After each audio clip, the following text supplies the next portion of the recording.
नमस्कार, मैं अशोक कुमार पांडे और स्वागत है आपका टीसीएच पर। हाजिर हूं मैं फिर से एक बार इजराइल, गजा, फलस्तीन, मिडिल ईस्ट के बहाने पूरी दुनिया की अपडेट्स लेकर। सबसे पहले तो आप सब लोगों को बकरीद की, ईद उल अजहा जिसको कहते हैं, उसकी बहुत बहुत मुबारकबाद। कुर्बानियां दें, अपना ख्याल रखें, दुआएं करें और दुआओं में फलस्तीनियों को लगातार याद करते रहें। जब आप नमाजें पढ़ रहे होंगे, जब आप दुआएं कर रहे होंगे, उस समय याद कीजिएगा कि इस समय हज चल रहा है। दुनिया भर से लोग पहुंचे हुए हैं हज करने के लिए, लेकिन रफा बॉर्डर को इस कदर क्लोज करके रखा है इजरायलियों ने कि जो 2500 गजा से 2500 लोग जाना चाहते थे हज करने के लिए, उन लोगों को हज करने की अनुमति नहीं मिली।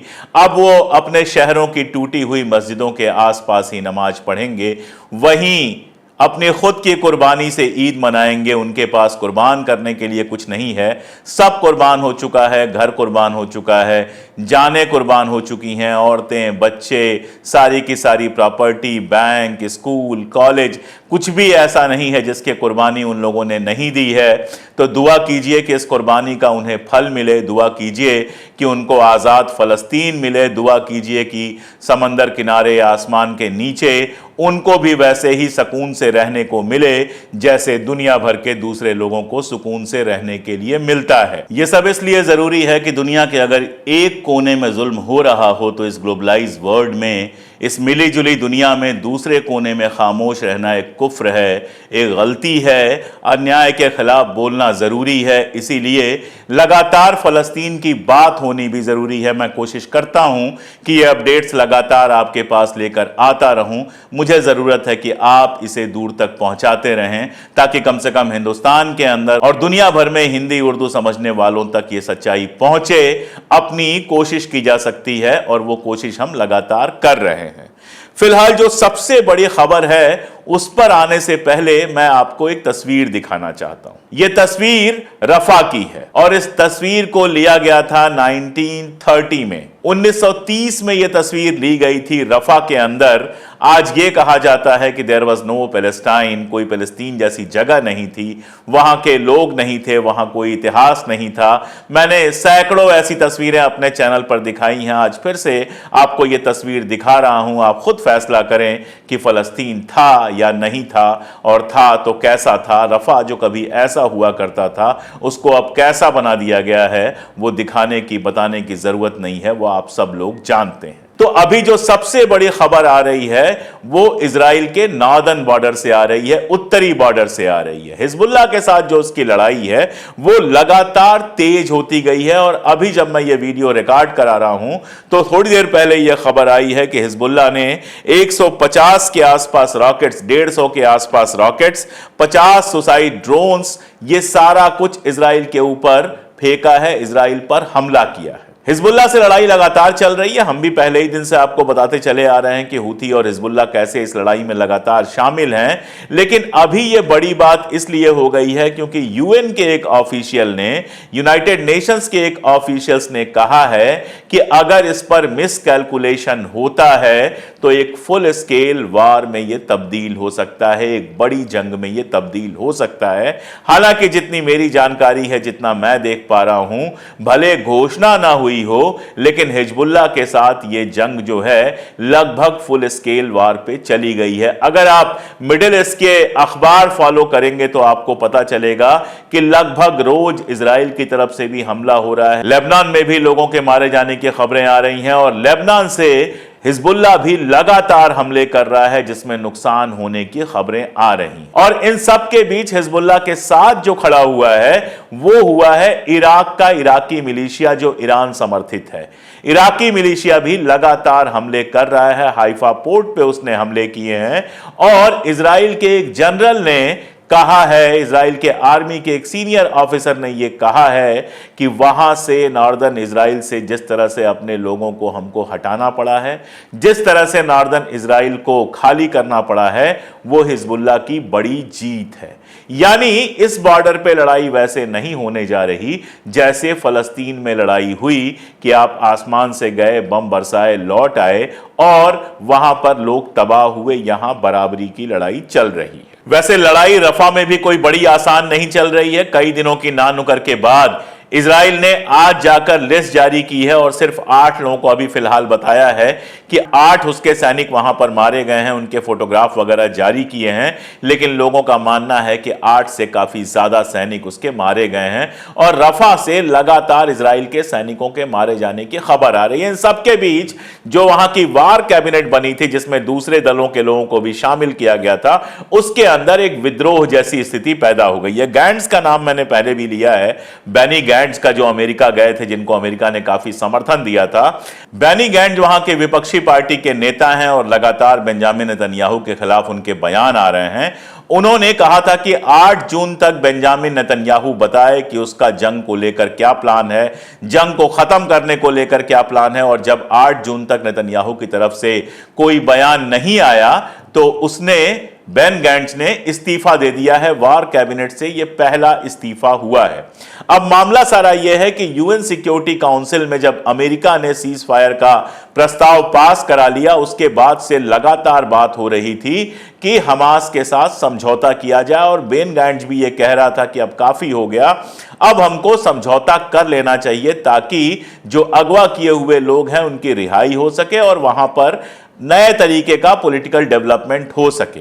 लेकिन मैं आपको बार बार बता चुका हूं कि बेंजामिन नेतन्याहू इसके लिए बिल्कुल तैयार नहीं है। वो जानता है कि जिस दिन जंग खत्म हो जाएगी उस दिन उसकी नौकरी चली जाएगी, उस दिन उसकी गद्दी चली जाएगी। उधर आईसीसी ने अपना प्रोसिक्यूशन जो किया था उसमें यह कहा था कि बेन गैंट्स और इजराइल का जो प्रधानमंत्री है बेंजामिन नेतन्याहू, इन दोनों के खिलाफ अरेस्ट वारंट जारी किया जाना चाहिए। वो मामला अभी है ही। बेंजामिन नेतन्याहू जानता है कि प्रधानमंत्री पद से हटने के बाद अगर यह जारी होता है तो उसके लिए बहुत खतरनाक होगा, इसलिए किसी भी तरह वो रफा में लड़ाई जारी रखे हुए है। रफा की लड़ाई में जंग उतनी इंपॉर्टेंट चीज नहीं है जितनी ज्यादा इंपॉर्टेंट चीज उसने बना दी है वहां पर राहत ना पहुंचने देना। किसी भी तरह से उसकी कोशिश है कि लोग भूख से मरते रहें, राहतें ना पहुंचे, ताकि वो छोड़कर रफा चले जाएं। मैं पहले भी बता चुका हूं कि गजा के पास इतना ज्यादा पेट्रोल और गैस है नेचुरल कि वो चाहता है किसी तरह से इस इलाके पर उसका कब्जा हो जाए, लेकिन रफा के लोग इस बार वो कब्जा छोड़ने को तैयार नहीं है। अमेरिका की जहां तक बात है, अमेरिका की बात ना ही करें तो बेहतर। सिक्योरिटी काउंसिल में जाकर वो प्रस्ताव पास करा ले आता है, लेकिन यहां पर जंग रुकवाने की कोई कोशिश नहीं करता है। मैंने आपको बताया था कि समंदर के अंदर उसने एक पायर बनाया है और उसका कहना है कि उस पायर से मदद की सामग्री लाई जाएगी। पाया यह गया कि उस पायर से इजराइल के सैनिक गजा के अंदर घुस रहे थे और एक बार वो खराब हुआ, दोबारा फिर खराब हो गया है और अब कहा जा रहा है कि वहां से मदद की सामग्री नहीं लाई जाएगी। ऐसा लग रहा है कि इजराइल के सैनिकों को उस रास्ते से घुसाने के लिए वो पायर लगाया गया था और जब वो काम हो गया तो अब वो पायर रहे ना रहे इसका कोई मतलब नहीं है। और इसके साथ साथ उस पायर को लेकर अमेरिका में यह बहस शुरू हो गई है कि जितना उसमें खर्चा होना चाहिए था उससे बहुत ज्यादा खर्चा किया गया है, यानी जम के उसमें करप्शन भी किया गया है। बाइडेन की हालत आप जानते हैं, वो चलना होता है बाएं, चलने लगता है दाएं। उसके दिमागी हालात को लेकर दुनिया भर की बातें हो रही हैं कि उसके दिमागी हालात ठीक नहीं है। अभी G7 में गया हुआ था, सारे लोग लौट कर आ रहे थे, वो कहीं और चलने लगा। मेलोनी उसका हाथ पकड़ के ले आई कि भाई सामने देखो, पता नहीं अजीब स्टाइल में उसने चश्मा लगा लिया, फोटो खिंचाने से पहले बूढ़ा हो गया है और उसका दिमाग काम करना लगभग बंद कर चुका है। ये दुनिया देख रही है। तो अमेरिका में जो हथियारों के सौदागर हैं, इजराइल जिनको पैसे लगातार देता रहता है, वो मिलकर पॉलिसीज बना रहे हैं, जिसका नतीजा आप सब लोग देख रहे हैं। और यही वजह है कि धीरे धीरे जो अरब कंट्रीज हैं उनके अंदर भी गुस्सा बढ़ता जा रहा है। अर्दोगन के बयान लगातार आ रहे हैं। अर्दोगन ने अपना सारा तिजारती रिश्ता इजराइल के साथ खत्म कर लिया है। अभी जो G7 की मीटिंग हुई है उसमें जो अरब के प्रिंस, क्राउन प्रिंस हैं, उनको जाना था, लेकिन हज की तैयारियों का बहाना बनाकर वो नहीं गए।